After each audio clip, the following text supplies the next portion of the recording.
traditionally in Buddhist countries, when one wishes to affirm that they are a Buddhist, or when someone wants to take upon special practices for a day or for some longer period of time, they traditionally take the precepts, as we have done here, and the refuges. It's the formula for becoming a Buddha. Maybe a Buddha. We'll soon be there.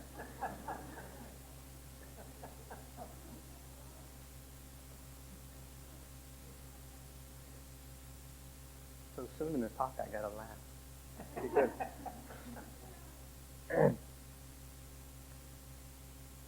It actually becomes somewhat of a habit of many people to just take the refuge and precepts each day, or even many times a day, depending on what it is they're doing.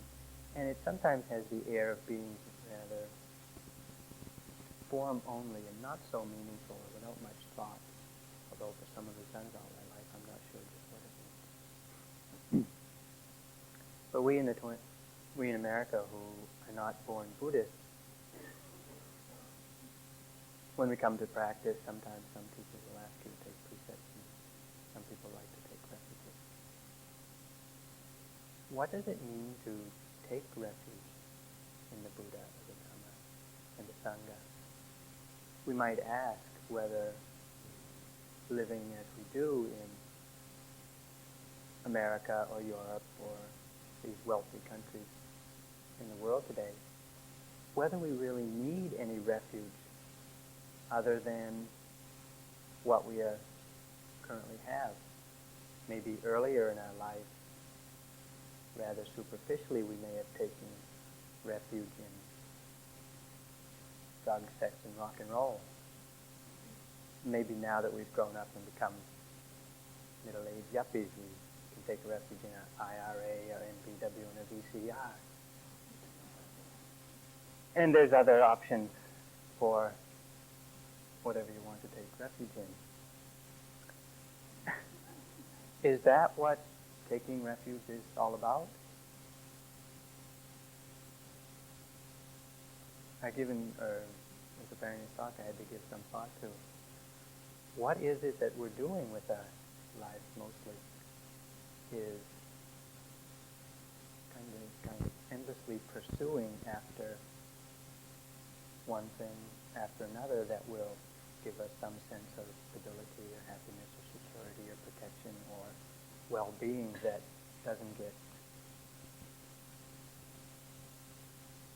provides us some sense of security. And it seems, from one perspective, from a very deep sense, to be quite senseless to chase after these things which we know will, at a very deep level, will not provide what it is we ask them to do for us. And it seems to me that there really is a need for some refuge that can provide some stability and protection and some sort of sanctuary for our innermost self in the world in which we live. And it seems to me that recognizing that and searching to find and then going to or taking a refuge in what we find to be most useful is a really considerate and a very sane thing to do. Traditionally, people take refuge in the Buddha, the Dhamma, and the Sangha. And the Buddha is not taking refuge in the person, Prince Siddhartha, Gautama Buddha, who lived some 2,500 years ago, but it's taking refuge in the personification of the wisdom which leads to liberation, that frees the mind from all of its bonds. Taking refuge in the Dharma is taking refuge in a very basic sense, in the way things are. Just the natural law which governs all of ours and other existences. Taking refuge in the Sangha is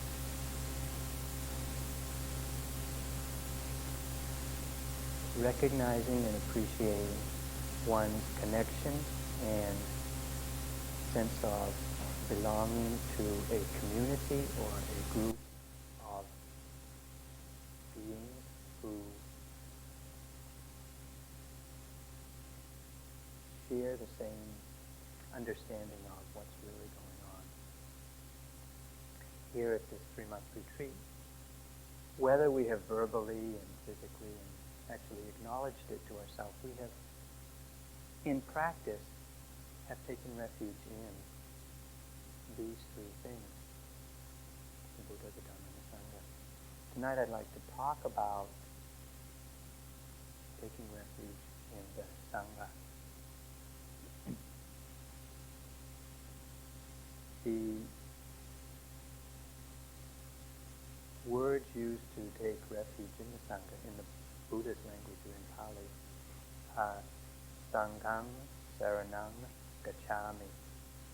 I'd like to speak about each of these 3 words, and mostly from my own experience, how I've come to understand what these 3 words mean in my own personal practice. First word I'd like to speak about is Saranang. It means protection, shelter, refuge, or sanctuary.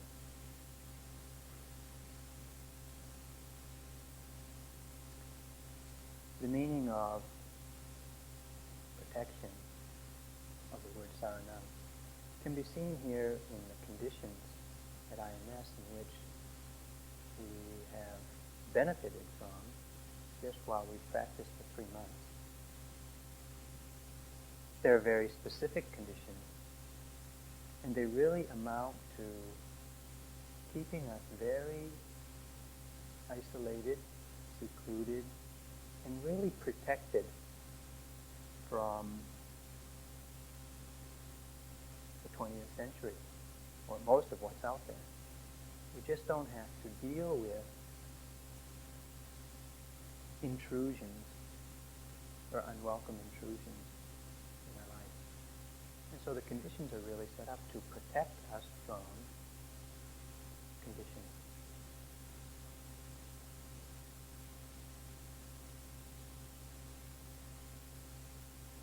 The meaning of support or shelter can be seen in when we come here and stay as a group. There's been about 120 of us living in these buildings now for 3 months. And we're able to support each other in many ways, just in using the facilities and using material goods. We're able to share and consume a lot less than we might if we were living individually in the world. More importantly, we're able to support each other in endeavoring to do something in common.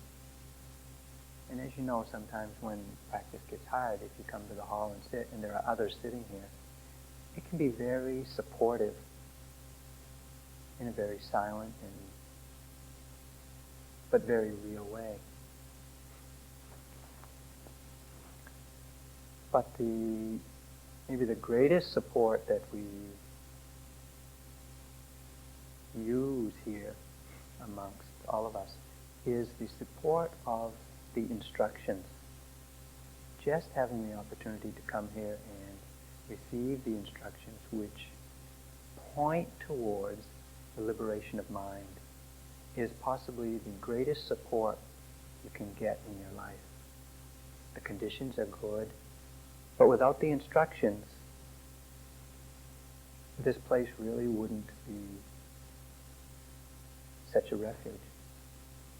So even, maybe mostly the instructions that we receive here is the support that we get.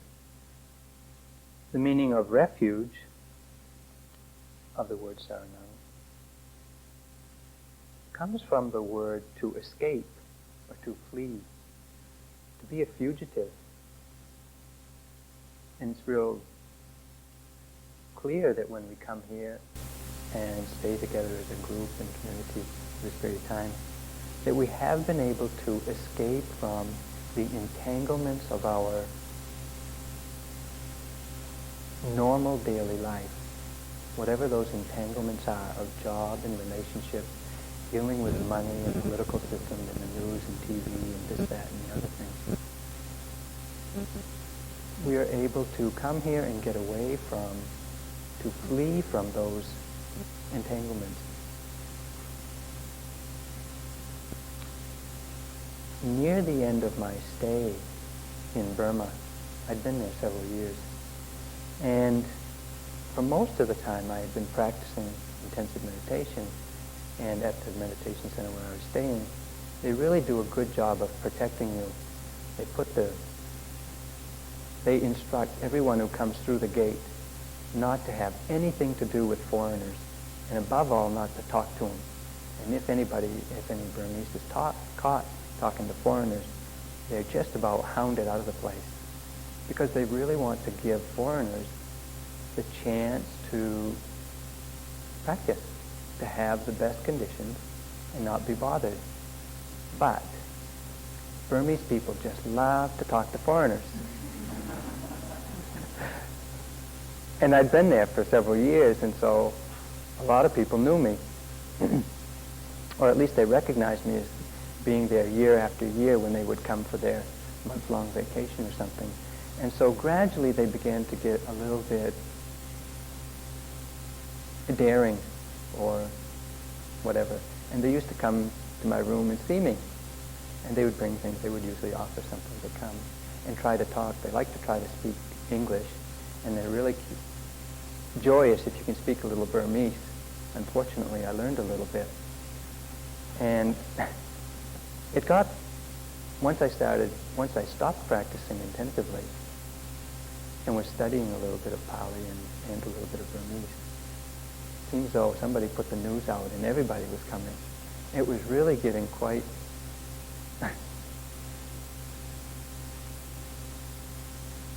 quite bothersome, to put it mildly. And just before I was going to leave, two more people came to see me, two sisters, and they insisted that I go to meet their teacher, their Sayadaw, their favorite meditation teacher. And they took me to the outskirts of Rangoon, to one small meditation center, monastery. It was in a piece of jungle which is surrounded by suburbia. And I met their teacher, and even in the midst of the hubbub of suburban Rangoon, this was a real island of tranquility and peace and calm and refuge that was very distinctive, and no one knew me. And so I got the opportunity to stay there for about 2 weeks just before I left Burma. And it was a real refuge in many ways, to just stay with these about a dozen monks and about 20 older women who kind of looked after the place. And just have nobody around that knew me, and almost no one who spoke English. It was really a great refuge.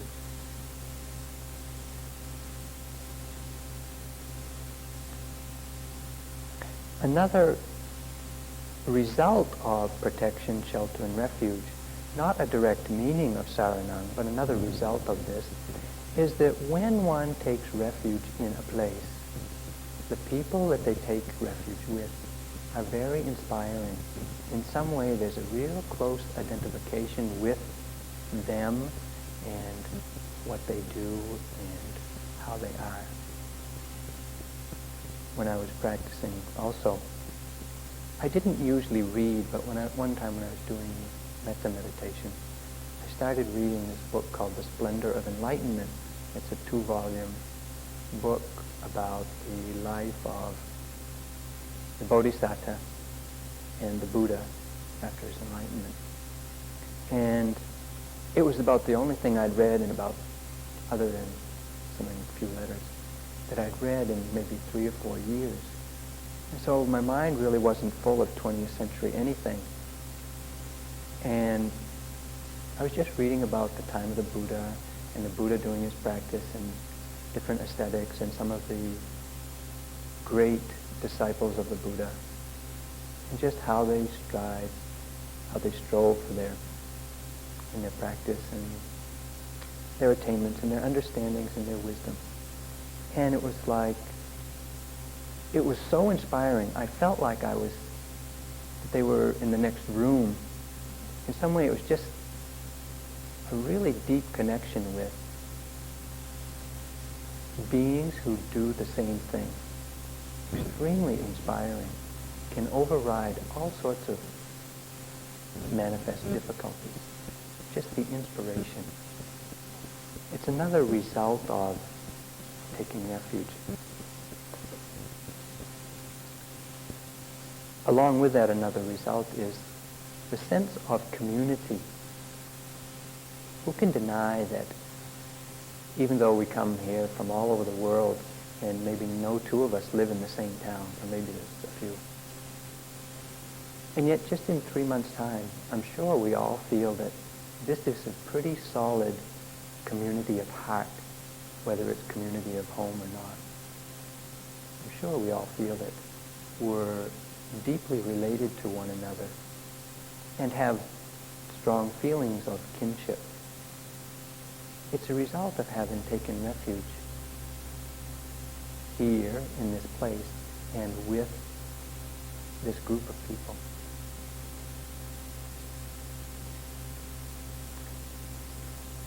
Some may think that this idea of taking refuge in a Sangha or in a group is quite opposite to our Western way of being very individualistic and independent and not dependent on others.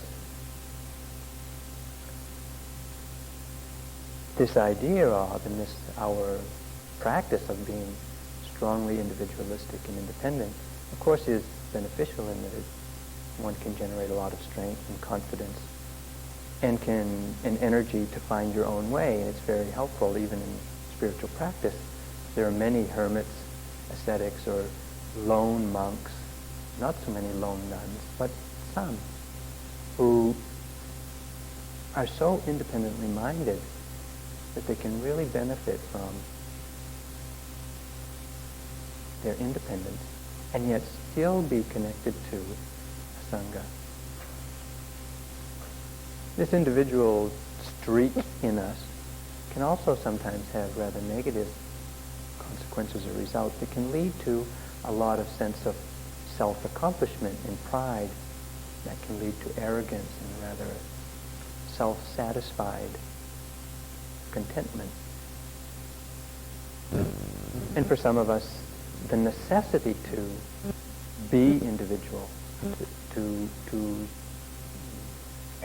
try to make it on our own, can lead to a real sense of alienation or isolation, and even feeling alone in a crowd. It's quite common in Western civilization for people to feel alienated from their neighbors or isolated. So some say, or some might think, that going for refuge is really a sign of weakness, where you have to depend on other people. But it's not really that. It's quite the contrary. A first way of taking refuge is just to pay homage to the Buddha, the Dhamma, and the Sangha. And it's a mental attitude expressed verbally and by your bodily actions of reverence in recognition of something greater than your own petty self.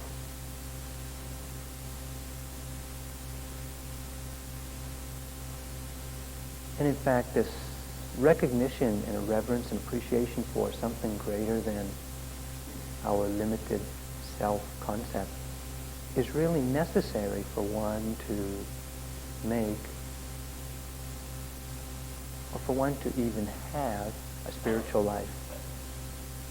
Because really all spiritual practices or growth is conditioned by our understanding and our belonging to a community larger than ourselves.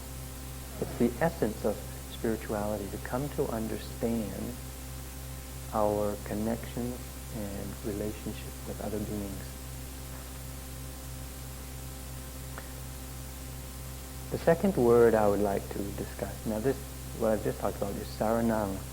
It's the refuge or protection that we go to. The first word of the phrase is Sangha, which is generally understood to be a group or assembly or a fraternity of monks or disciples or people who practice a particular discipline or meditation technique. There are many different understandings of the word Sangha, and some of them are very narrow in scope and some of them are very broad in scope.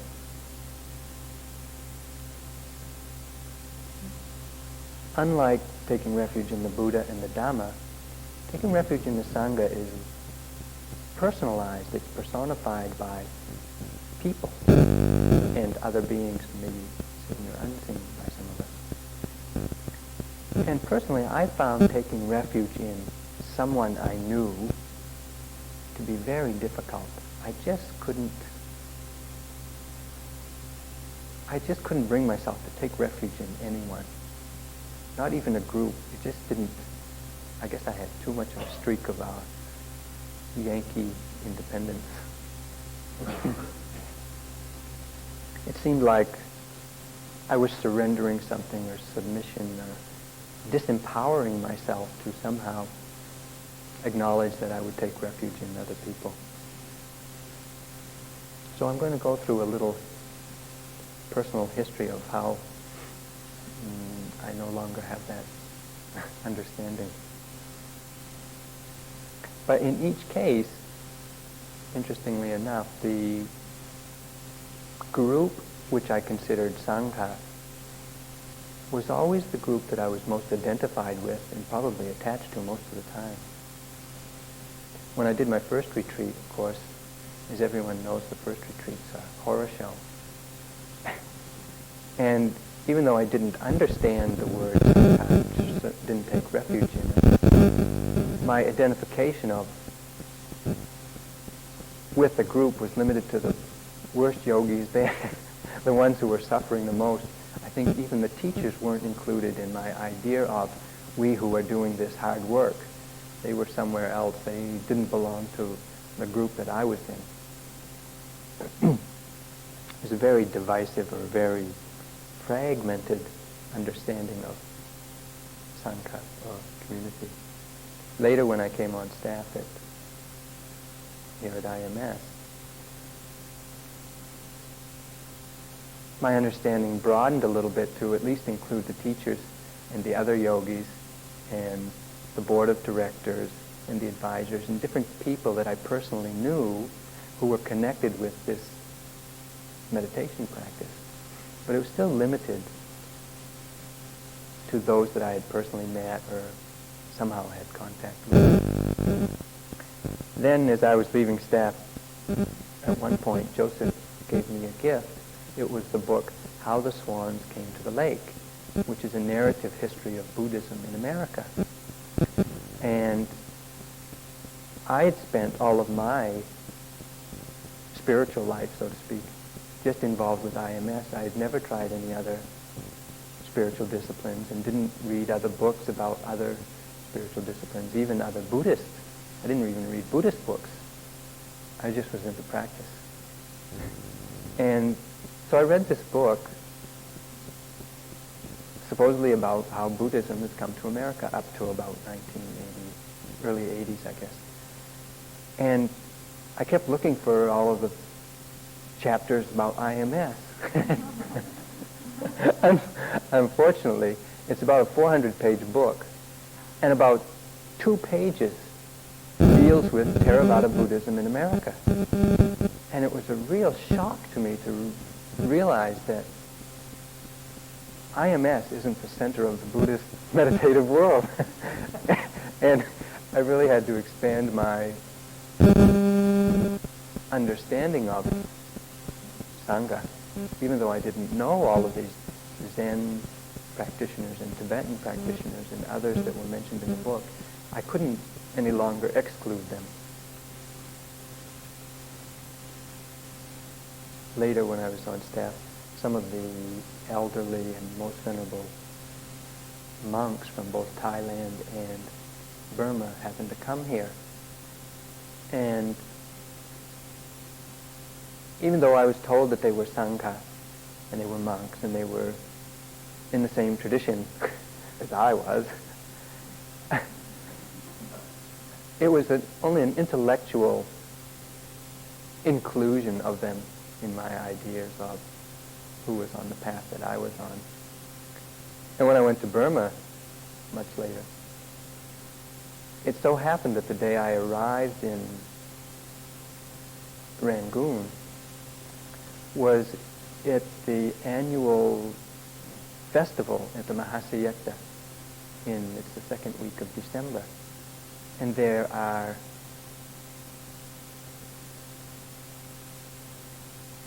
it's a time when about 5,000 or 6,000 lay people and the 400 most senior and venerable monks in the Mahasi tradition come for about 3 days, or at that time it was about 5 or 6 days, of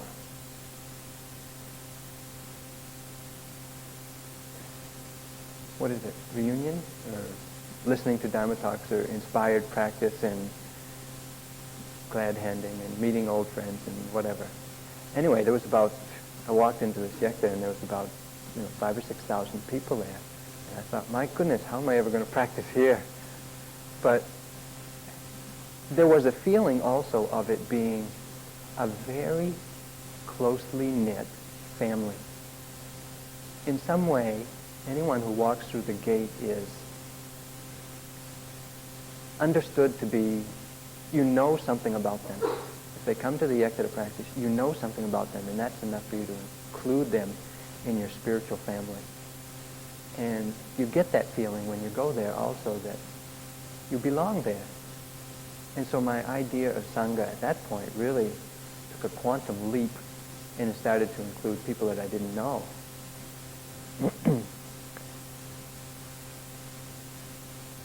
Later, after I had ordained, or when I ordained, it was a major step. Although it didn't seem major at the time, it was just another day, another event to deep into practice. But I look back on it and realize it was probably one of the happiest days, if not the happiest day of my life. Entering a community of monks that as soon as you shave your head and put on robes, it's like, I don't know, it's really something special. It's even better than being born, somehow. I don't know, we don't remember that, but it's like being born consciously into the family you've always wanted to be born in, with the best father and lots of brothers. And actually there were quite a few nuns who came to my ordination, and I included them as my sisters. It's a really, and they're really all friendly. I mean, they just suddenly become your best buddies, and they're willing to teach you how to wear these robes that you can't keep on and keep falling off, and they're willing to shave your head so that you don't end up a real bloody mess. It's a real camaraderie, and not very jovial, I wouldn't say, but it's a real not a Mahasayekta, but it's a very deep, touching connection with a Sangha. Very personal.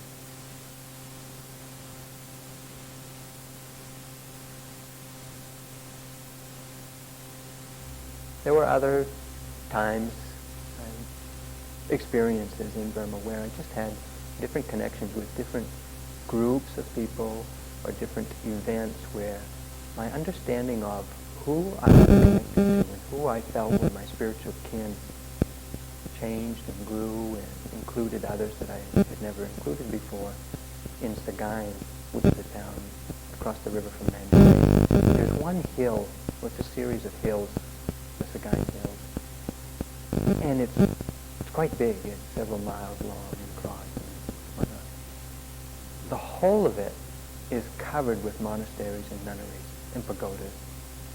It just, you walk out of one, you walk into another. You walk up some stairs, you're in one, out of another. And you can walk around for days and never come to a town or a commercial thing. And you just go from one monastery to another, to a hermit, to a pagoda, to a nunnery, to a... It's a fascinating place to just wander around because everywhere you go is home. It's just like you're the most welcome person in any one day there. Of course, a foreigner is very welcome anyway, but not very jovial, I wouldn't say, but it's a real... not a mahaziyat. But it's a very deep, touching connection with a Sangha. Very personal.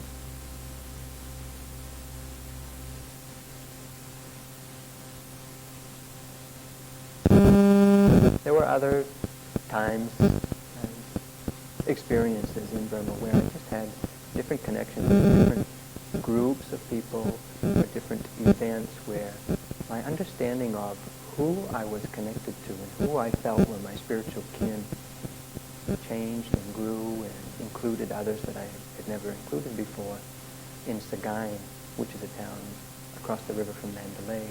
There's one hill with a series of hills, the Sangha Hills, and it's quite big. It's several miles long and across and whatnot. The whole of it is covered with monasteries and nunneries and pagodas. It just, you walk out of one, you walk into another. You walk up some stairs, you're in one, out of another. And you can walk around for days and never come to a town or a commercial thing. And you just go from one monastery to another, to a hermit, to a pagoda, to a nunnery, to a... It's a fascinating place to just wander around because everywhere you go is home. It's just like you're the most welcome person in any one day there. Of course, a foreigner is very welcome anyway, but you could go there and get lost for a lifetime quite easily and just never come out and just not check what's going on out here. It's quite nice, actually. Although, when I was there and wandering around and meeting some of these hermits and recluses and famous people that are hidden away in caves and pagodas and whatnot, I got very disillusioned. Because you'd walk for half a day and you'd get way up this pagoda or this monastery where one monk stayed way up there. And you'd kind of come around the corner and you'd walk in a room. And he'd be tinkering with his radio.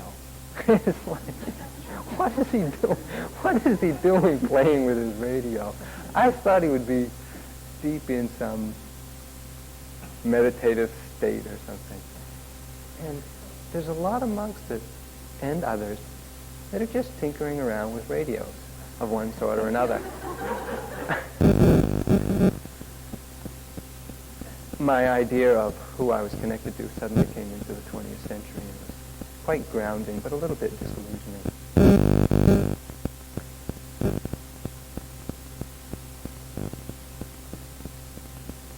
After ordaining, a monk is supported in everything that you need as a monk, other than your energy to meditate. is provided for you, as far as food and robes and umbrellas and slippers, and if you need transportation here or there, someone's bound to offer it to you. And just as even the first day I was ordained, people started offering like this. And one thing that really I was not prepared for and really kind of took me a while to adjust to is when I would be walking along and people would bow. They would get down on the ground in their hands and knees and they would start bowing to me. And I felt like I should get down and bow back. I didn't know what was going on. I mean, I'd seen them bowing to other monks, and I used to bow to monks when I was a layman. And it felt quite right. But when they started bowing to me, at first I started taking it personal, and it was really uncomfortable. I really felt embarrassed, and I wanted to bow back. Later I realized that I wasn't supposed to bow back, or I wasn't supposed to say hello and how you doing, and chat and wave and do all these things that lay people do. And so then I just would stand silently and quietly and pervade metta to them. And I realized that what they were really doing was they were reaffirming to themselves they're taking refuge in the Sangha. Not me personally, as some guy from America. They want to know or do know or something. But it's really taking refuge in what any monk in robes represents. Not only monks, there's other nuns and novices and lay people also. And I wondered, what did I ever do to deserve this?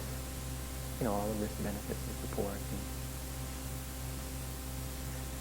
Because the people in Burma are extremely poor. And the quality of a lot of their goods is really what we in America would call drastically inferior.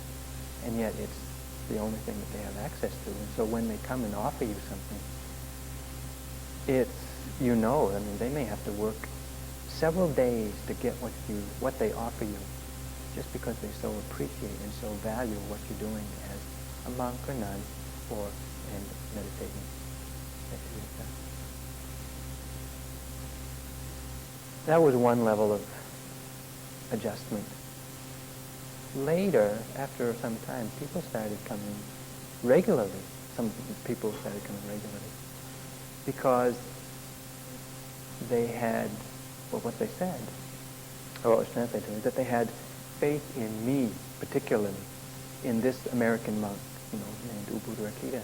And this was another whole trip. I didn't understand what it meant for people to have faith in me. I was getting comfortable with the role of a monk, being a monk and people paying respect. But when it got to me personally, and they kept coming, like some people would come every 2 weeks or every month, and they would bring certain things, they would ask me if I wanted certain things, and it's like I was on their circuit. On every other Saturday, they would come in the morning and offer certain things. To accommodate that behavior of them, I had to really begin to commit myself even more wholeheartedly and in a deeper way to practicing and becoming and being and manifesting what it is that they were relating to, which is the Buddha's teaching in some deep way. And it really forced me to take much more seriously what I was doing there in robes. Not just meditating and getting a little, whatever it is, strange experiences of one sort or another. But really having to make actually a greater commitment to being in Burma, meditating, and in robes. My teacher at that time, we used to talk about how one tree can support 1,000 birds. One good monk, not only monk, actually the definition of monk includes anyone who sincerely practices meditation, male or female. But one good monk can support or can be the refuge for many thousands of people. And that was what I was actually feeling, but wasn't quite identifying it that way. And when Sayadaw told me, then I realized that initially it felt burdensome, and later it felt very inspiring.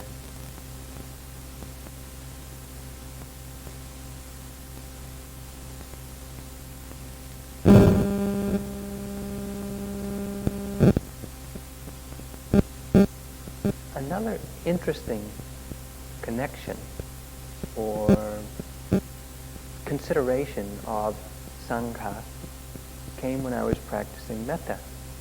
And I'd been practicing metta for several months. And I was pervading metta at that time, sending metta to different groups of beings. Some of them we know, all males, all females, all noble, enlightened beings, all unenlightened beings. And it was including one of the groups is to send metta to all heavenly beings, all humans, and all lower beings, beings in the four realms of the human realm, which includes animals. And when I started pervading metta to animals as a group, I had some powerful connections or visions or very strong feelings, not kind of emotional attachment feelings, but really strong connections, particularly to whales and big birds, soaring type of birds. And there were times when, in a strange way, it felt like I was living with the whales at the bottom of the ocean in a kind of an unhokey-pokey way, but just so connected with them that it felt like there was no separation in my mind between their life and mine. And the same happened with big birds. I remember there's a lot of eagles and hawks and things that periodically migrate over the Yekta.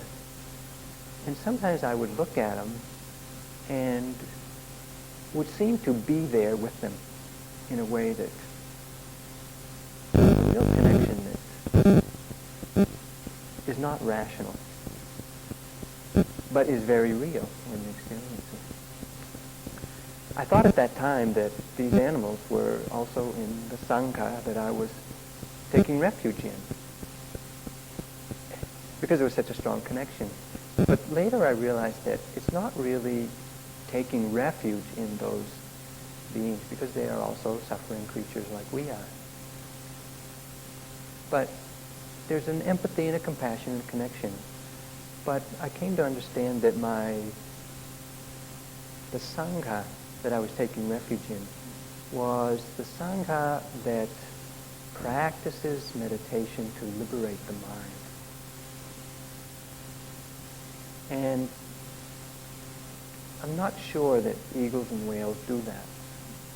I can't say that they don't, but so I had to realize that I didn't really include them in the Sangha that I took refuge in, even though I did feel a very strong connection with them. So this is the word Sangha. The last word I want to talk about is gacchami, which means to go or to move towards, or to have access to, or to realize. So it's Sangham, Saranam, Gacchami. I go to, or I find refuge in the Sangha. This moving towards, or this going towards the Sangha as a refuge is a conscious act. It's not this kind of unconscious or willy-nilly. It's a very conscious act directed towards the goal of liberation. We take refuge so that we may become, or so that it supports our path or our struggle or our efforts to liberate the mind. And it's based on knowledge. It's not blind faith in some group of people that you just want to feel good with. It's based on knowledge, and it's inspired by faith. It has a volitional nature because it's conscious and you choose to do it. It's not just theoretical. It's not just from the books. oh yes, I'll take refuge in the Sangha. It's very practical and deliberate act. The understanding that we have of taking refuge is first understanding that there is a need for refuge in our life as we live it. Understanding that there's a need gives rise to a confidence or a faith that is justified. And it also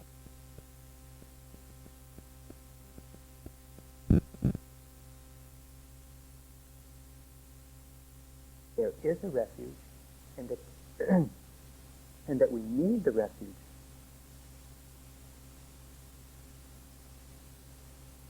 When we understand that we need a refuge, we can persist patiently in pursuing it. If we don't know that we need it, we won't persist. We'll just take it or leave it. If it gets difficult, leave it. But when we know, or when we understand that we need a refuge, whatever is required is what we'll do. And thirdly, it's understanding the nature, the sublime nature of taking refuge, in that it is for the liberation of mind. This is in our daily life, or in all of civilization now, the understanding of liberation and how and why it's necessary and how to do it is a very subtle, actually sublime, it's exquisite understanding. It's not easy to come to it. But when you can come to that understanding, it's not so difficult to take refuge in the Buddha, the Dhamma, and the Sangha.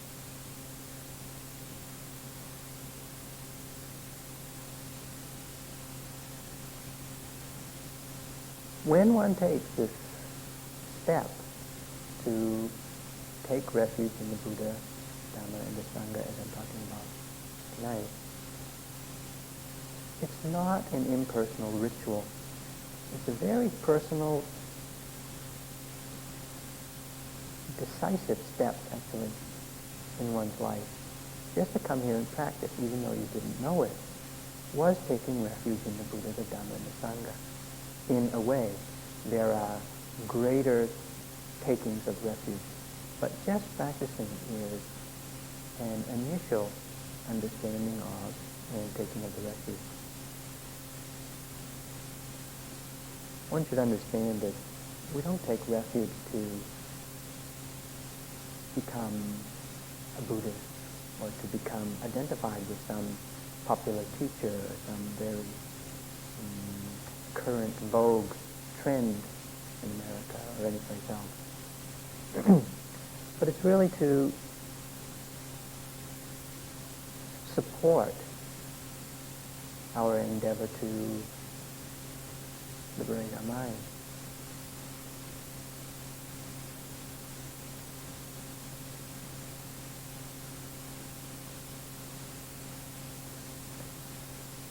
It's also improper to understand that taking refuge is not submission, it's not disempowerment, and it's not the loss of individuality or independence.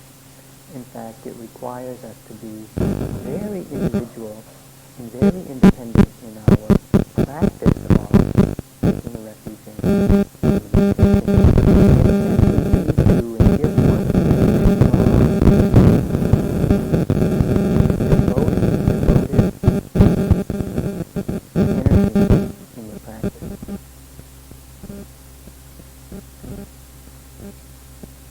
And even though you might verbally acknowledge you're taking refuge to another person, or by bowing to the guru or whatnot, it's really an affair of the heart.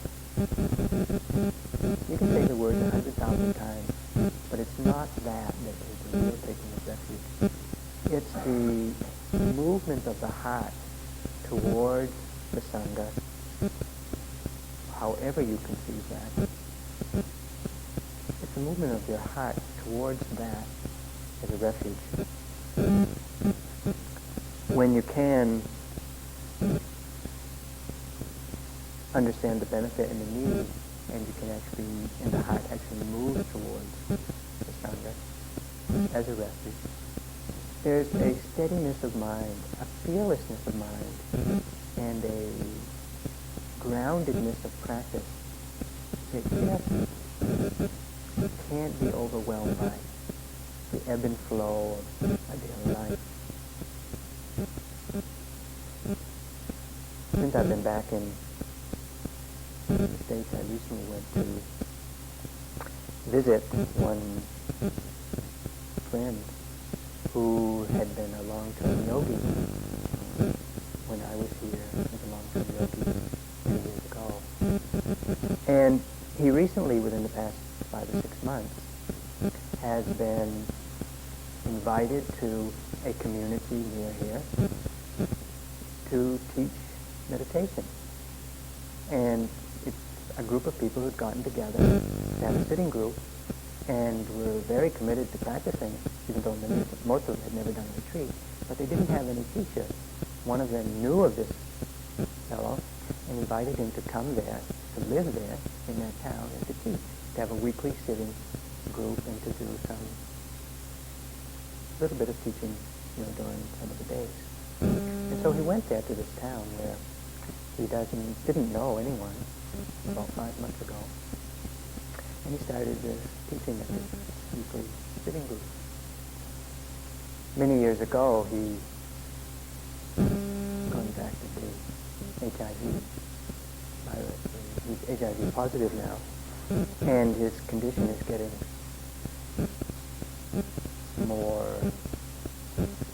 he's getting weaker and he's getting more pain. He's getting more depleted. And shortly after he'd gone to this village to teach, he was giving a Dharma talk one night, or he was scheduled to give a Dharma talk one night. So he told these people, there was about 40 or 50 there, he told them what it was like to live with HIV positive, the AIDS virus.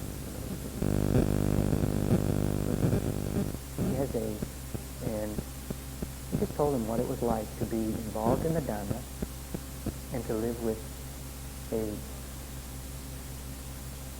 And that he was getting, his condition was getting worse. And contrary to what we might expect in a middle-class suburbia in America, the people were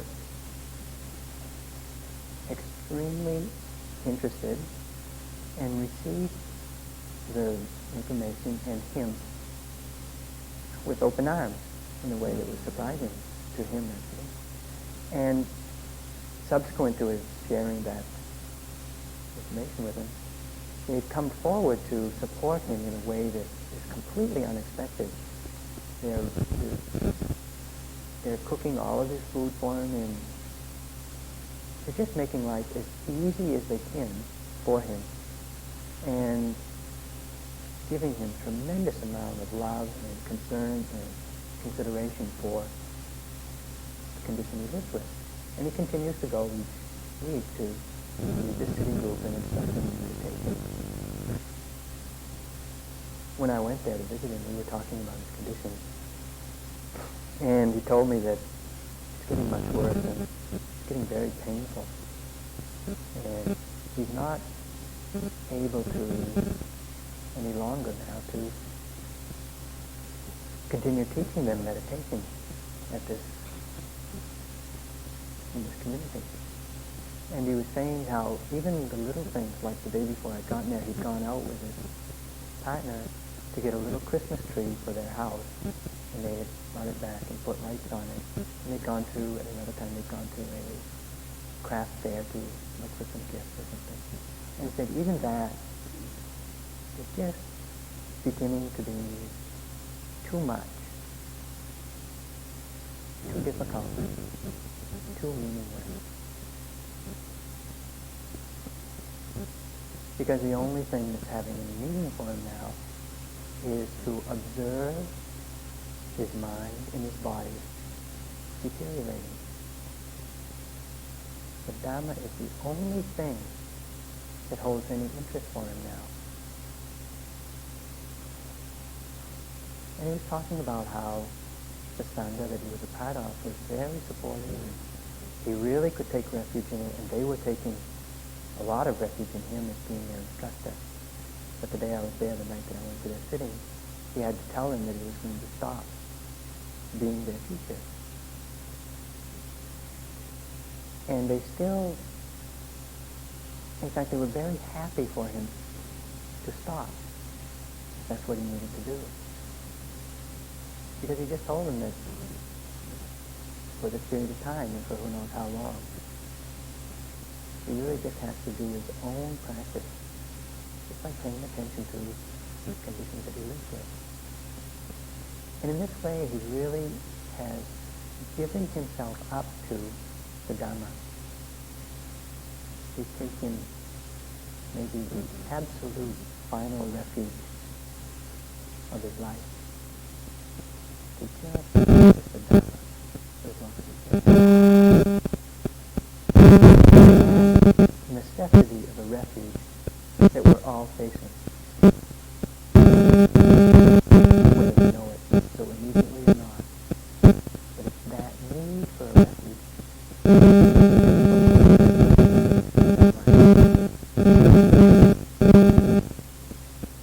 let's sit for a little while.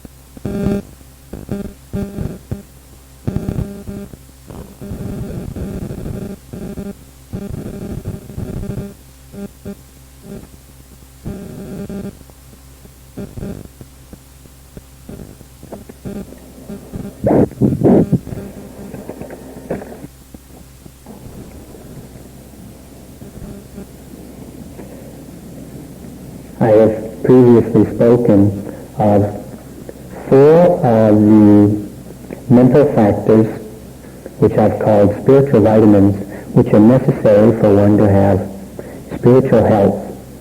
And what we're doing here is developing our spiritual health. So we need a minimum daily requirement of these spiritual vitamins. Tonight I want to continue and talk about 3 other spiritual vitamins. You'll remember that I talked about first Sangha, or having faith in karma and karma result, and Chanda, having the wholesome desire to do good deeds, to avoid evil deeds, and to develop the mind. Virya, which is energy to accomplish those deeds that you wish to do, and vitakka, which is the precise application of the mind to observe the meditation object, whatever your meditation object is. If the energy, if the virya is vigorous enough and strenuous enough and continuous enough, but balanced, and if the vitakka is precise, if you aim your mind precisely to the spot where the meditation object arises, you will begin to observe the meditation object. You will develop power in your mind to be able to see what is occurring there. This ability of the mind to observe the meditation object is sati, or mindfulness, as we usually call it. This awareness of the meditation object cannot be developed if you're very casually looking, or if you're kind of lax or discontinuous. You actually have to be very persistent, continuously persistent, and energetically persistent in putting your mind where the meditation object is. You have to aim the mind there, and you have to push the mind to the meditation object as and when it arises. It must be done continuously, not just once in the beginning of the sitting or once in the beginning of the walking, but you must put your mind where the object is, or where the object arises, and hold it there for the entire duration of the object. The object is quick, but the mind can slip off it even as quick as it is. The mind has to be very active to catch the object as and when it arises. It can't be dilly-dallying around in other parts of the body or mind or outer space. It's got to be in the body, at the object, at the location of the object, continuously. And when the object arises, the mind, if it's there, where the object arises, will touch it. The mind, it's as if the mind touches the object. In fact, the mind covers the object completely. It wraps it up, actually, if your mind is there. If not, it just kind of glances off the object and doesn't really see it, doesn't really touch it very well. But the mind has got to be very energized to do this. It's got to be quick. As soon as the object arises, the mind has got to go there to catch it. You may have watched the Olympics on TV whenever they were on in the past year or two. And when the sprinters are about to start a race, they scooch down in their blocks, these little things where their feet go. And when they hear the gun, what do? They jump, they spring, they leap out of their crouching position and they're down the track. They don't stand around and think, now, am I supposed to run and where am I supposed to go and when do I go? They're quick about it. They don't stop and think. They're just instant at the sound of the gun. When the object arises, you have to be that quick to catch it. You've got to be there when the object arises.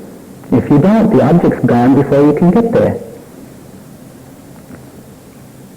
Or another time, some of you maybe have children. If you take your children to the beach on a really hot day, the hottest day of the year, when they get to the beach, how long do they wait before they plunge into the water? Instant. They don't dilly-dally around and play with sandcastles. They get into the water quickly. Same with the mind. It's got to get into the object just as quick.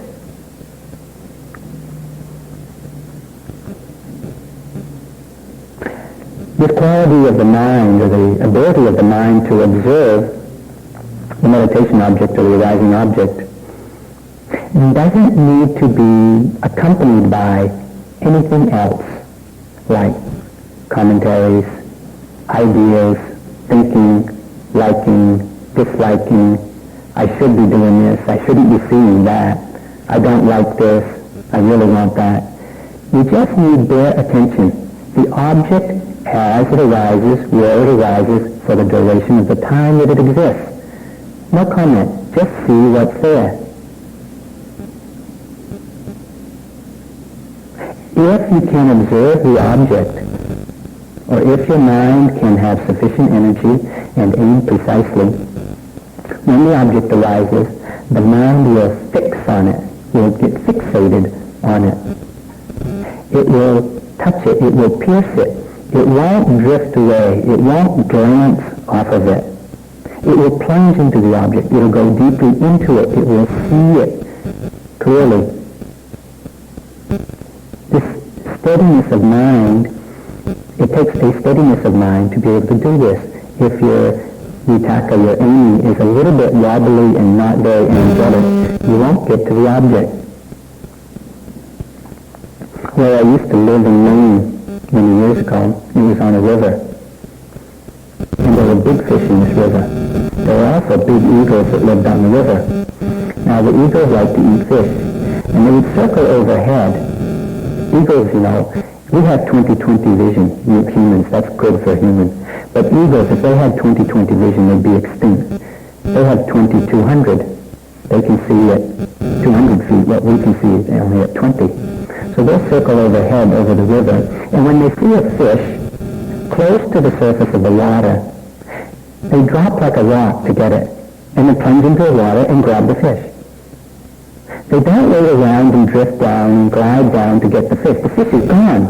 The fish only comes to the surface of the water briefly, and the bird, the hawk, the eagle, has got to get it in that instant. The same with the object in meditation. When it arises, when it comes to the surface, you've got to be there to catch it. You can't drift to it. You can't be lax. You can't be unenergetic. You've got to be alert.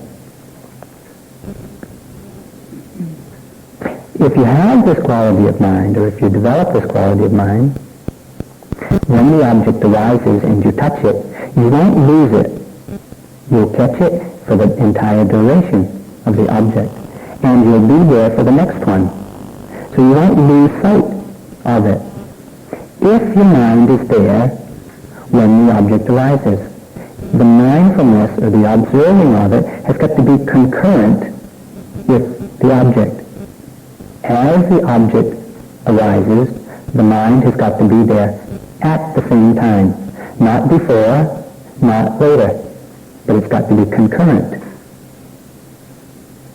so that it doesn't lose sight of the object. An example to describe how the mind doesn't lose sight of the object.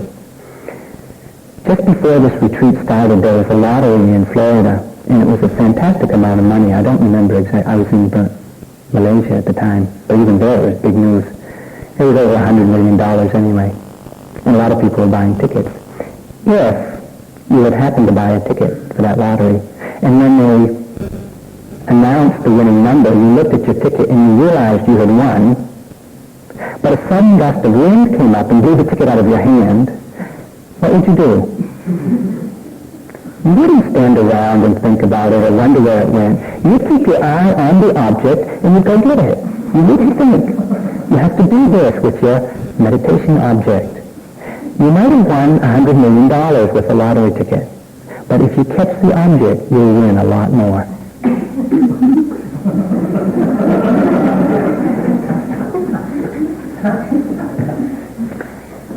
There's another American example of keeping your eye on the object. Some of you I know play these video games. I think Pac-Man is one of the originals. You've got to keep your eye on that thing or you lose. I've only played it once, many, many years ago. But it was Pac-Man, I remember.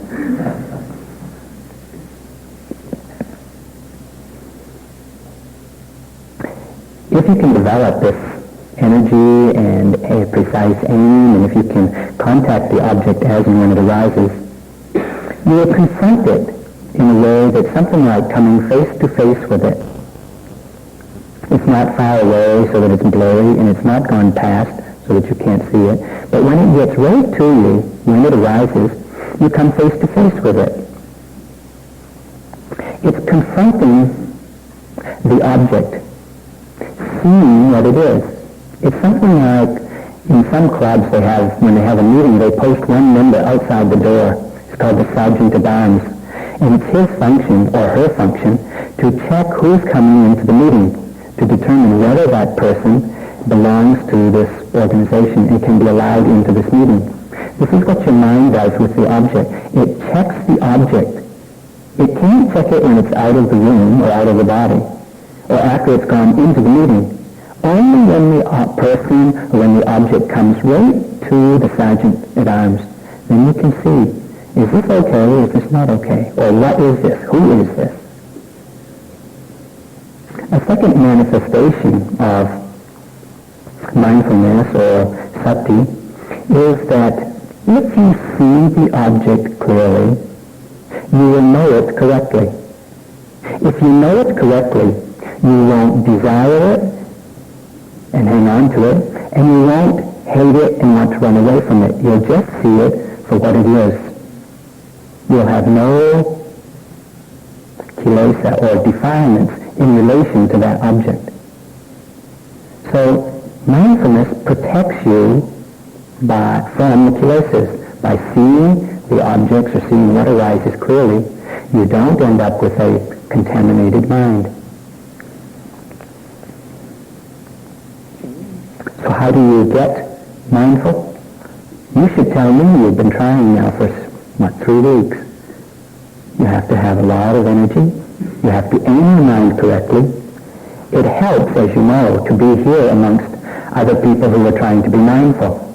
This is a big support for being mindful. If you were in New York City or some other cities of the world, amongst people who aren't so mindful, it's much more difficult to be mindful, because you don't get the support. So being amongst mindful people helps to arouse your own mindfulness.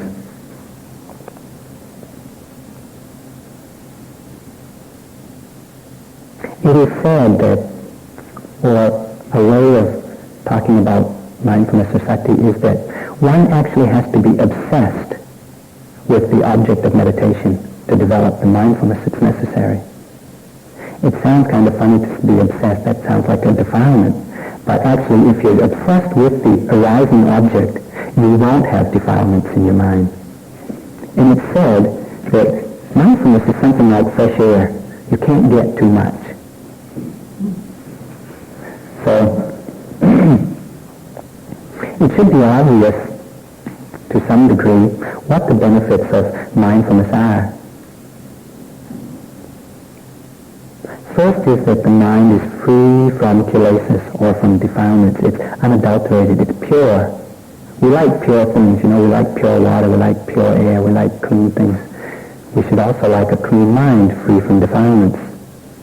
And the mind becomes clear. When it's pure, it becomes clear. You can see what is occurring clearly. You might not like it, or you might really like it, but you can still see clearly, briefly.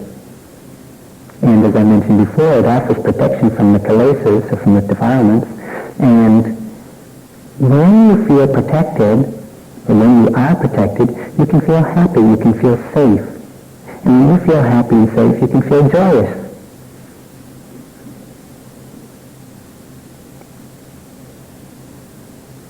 This power of mind to observe the object is what I'm calling the fifth spiritual vitamin. It's like vitamin B1. B1 is necessary for the functioning of the brain and the nerves. And the brain and the nerves are some of the most fast-acting things in the body. Mindfulness also has to be very fast-acting. So it's like vitamin B1. Also, if you don't have vitamin B1 in your diet, you get constipated. If you don't have sati in your mindfulness practice, you have a constipated mind. Now, if the energy, if your virya is adequate, it is the cause for the arising of mindfulness. If your mindfulness is strong enough, continuous enough, and precise enough, it will generate concentration. Concentration is the steadiness of the mind as it observes the object. Actually, it's the mind plunging into the object, going deeply into it, so that the mind stands still, or the object stands still, so that the mind can observe it. It's like if you lit a candle in a room where there was no windows. The candle flame would be perfectly still. The mind can do this when it's concentrated with energy and mindfulness. Any object that arises, it's as if it stands still so that the mind can see it clearly. The mind actually sticks to the object. When it gets there and observes it, it actually sticks to the object. In Burma they describe the concentration by saying, if you pick up some mud and you throw it with enough force against the wall, it will stick. They have a lot of mud in Burma. I think an American example is more appropriate, is to say it's something like Velcro. If you take two pieces of Velcro and you put them together, they stick. So what you need to develop, or what you do develop with good mindfulness, is Velcro mind.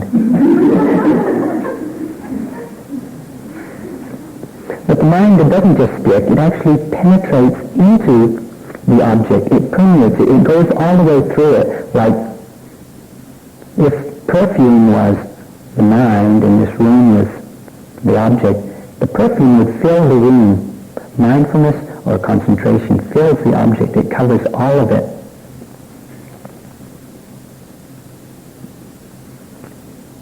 The mind actually gets closer.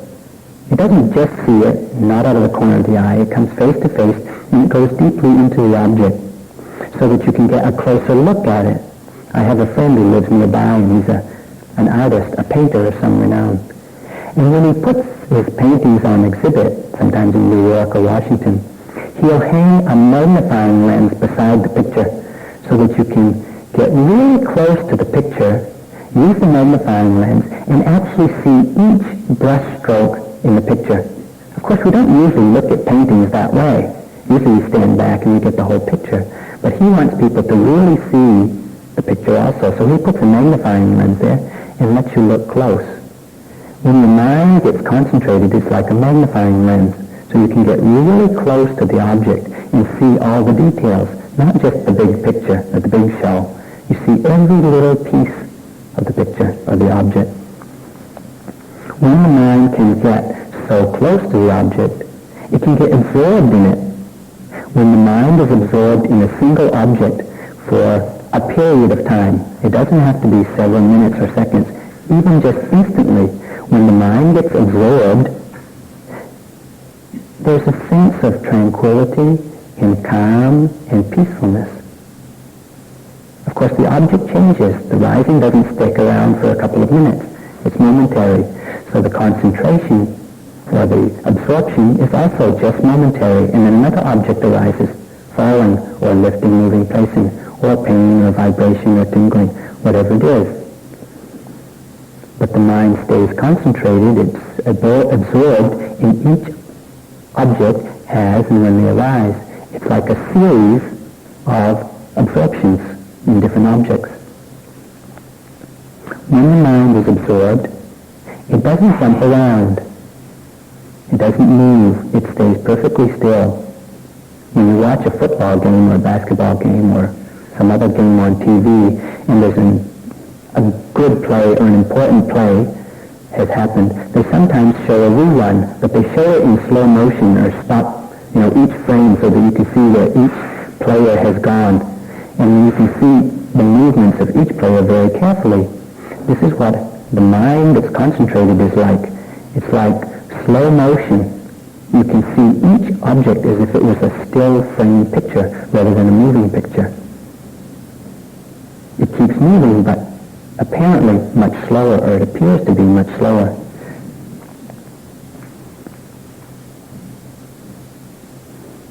Another quality of concentration, or when the mindfulness is continuous,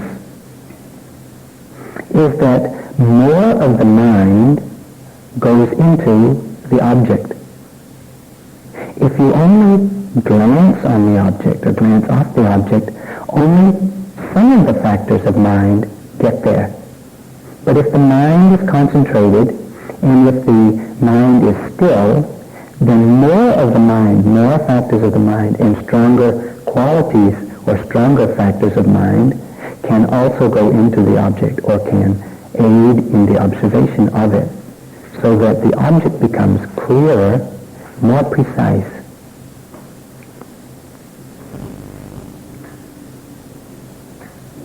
This concentration, or in Pali language it's samadhi, is what I'm calling spiritual vitamin B12.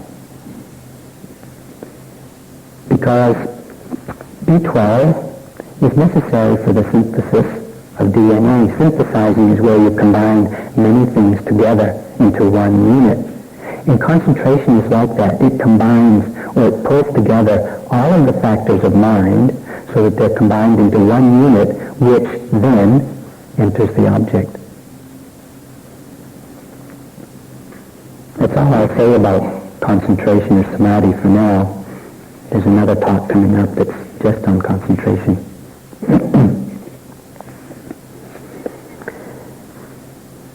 Now, as I mentioned, if the aim, if your vitaka is precise, if your observation is continuous, if your mindfulness is continuous, and if you get concentrated,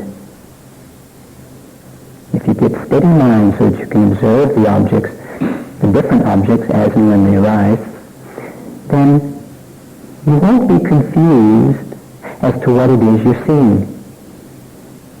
You will know each object for what it is. The mind is steady.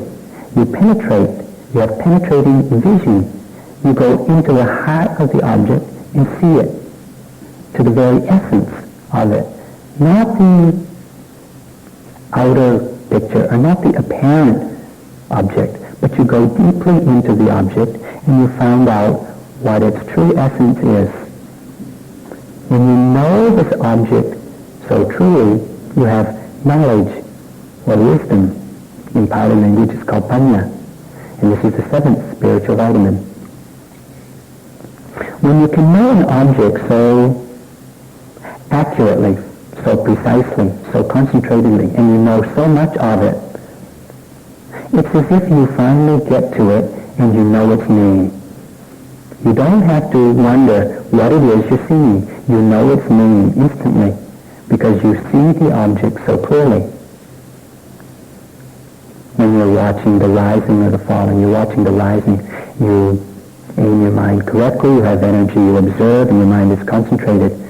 You note rising. What do you observe? Tightness, stretching, pulling, heaviness, something. That's the name. You know the object. You know the name of the object because you have observed it. You've seen it clearly. When you're walking and you lift your foot, you note lifting. You hold your mind there. Your attention is in the right place. You're observing what occurs there. You note lifting. What do you observe? Heaviness, vibration, tingling, pressure, stretching, something. You know the object. That knowing, that being able to put the word on the object is wisdom. Beginner wisdom, but it's wisdom. When you can penetrate into the object like that, you get its unique or its individual characteristic. You observe it. Where I grew up, I was inland, wasn't on the coast, and when I used to go swimming, it was always in freshwater lakes or ponds and streams, and I used to swim a lot when I was young. I remember the first time I went to the ocean, it was in Florida. I'd never been to the ocean before, and I'd never swum in the ocean. Well, I knew water was wet, and it was usually cold where I lived. So when I went to jump in the ocean, I was very surprised for a couple of reasons. One was that the water was warm, that was pleasant, and that the water was salty. That I didn't expect. And if you've ever swum in freshwater lakes and then gone to swim in the ocean, you're much more buoyant in the ocean. It's as if you're swimming on top of the water. When you go into the water, when you go into the ocean like that, you can see its individual, unique characteristic. Buoyancy, saltiness. That's the characteristic of ocean water. When you go into the object of rising or falling, you see stretching, vibration, tingling, whatever. That's its individual, unique characteristic. Each object has its own individual characteristic.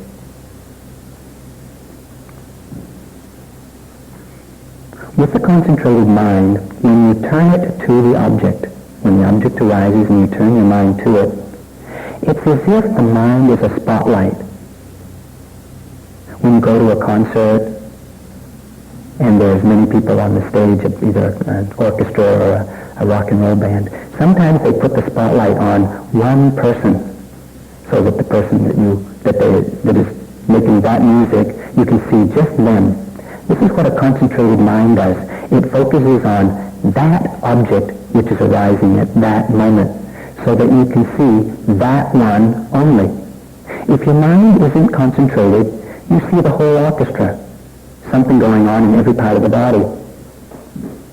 If you're very concentrated, you see one object at a time.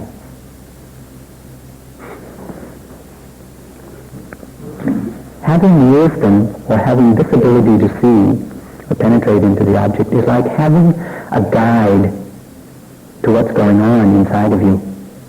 It says in the text, it's like having a guide in a deep forest that you've never been before. But for me, I remember the first time I went to New York City. I was happy to have a guide. So I think if you have a guide in something like the city, it's like having someone with wisdom that knows their way around the city. If you have wisdom in your mind, if you have this type of observation, then you can see your way around what's going on. Now when the mind is fully occupied and continuously occupied with observing objects like this, observing them with such clarity, precision, and getting and understanding and knowing the individual essence, the individual characteristic of each object, what happens? We begin to collect a lot of knowledge, not just about that particular object as it arises, but the mind puts together and comes to understand that all objects have some things in common. It begins to have insight, begins to understand that the objects that arise and the knowing of them are two different things. There's movement or vibration in the rising. There's the knowing of it. The movement and vibration is materiality. The knowing of it is mentality. These two things occur all the time.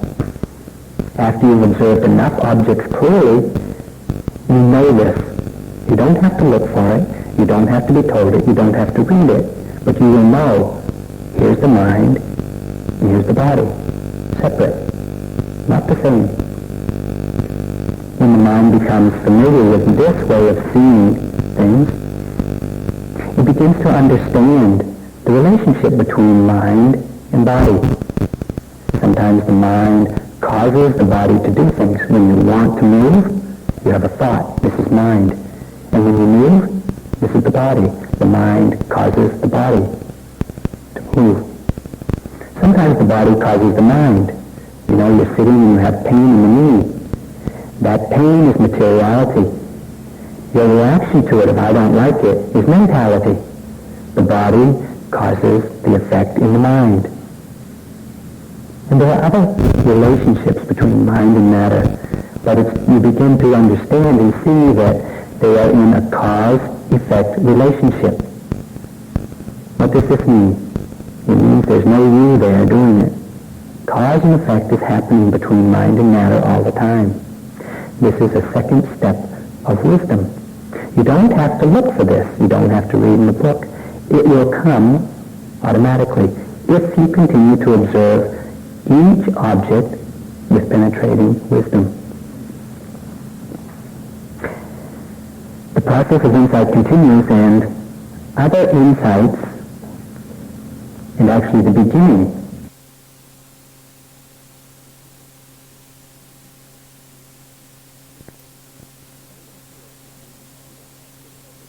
you don't have to look for it, you don't have to be told it, you don't have to read it, but you will know, here's the mind, and here's the body. Separate. Not the same. When the mind becomes familiar with this way of seeing things, it begins to understand the relationship between mind and body. Sometimes the mind causes the body to do things. When you want to move, you have a thought. This is mind. And when you move, this is the body. The mind causes the body to move. Sometimes the body causes the mind. You know, you're sitting and you have pain in the knee. That pain is materiality.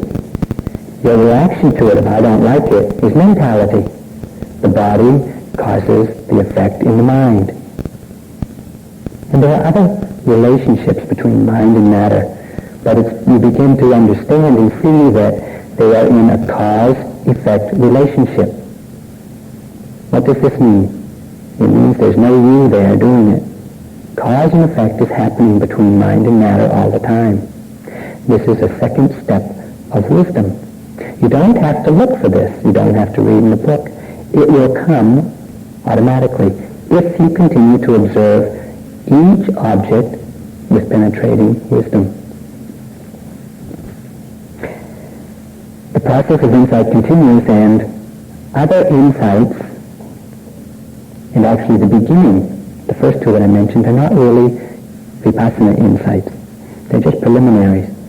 But later we begin to see that all objects have certain characteristics in common. I mentioned before that each object has its own individual characteristic: vibration, tightness, tension, heat, something like this.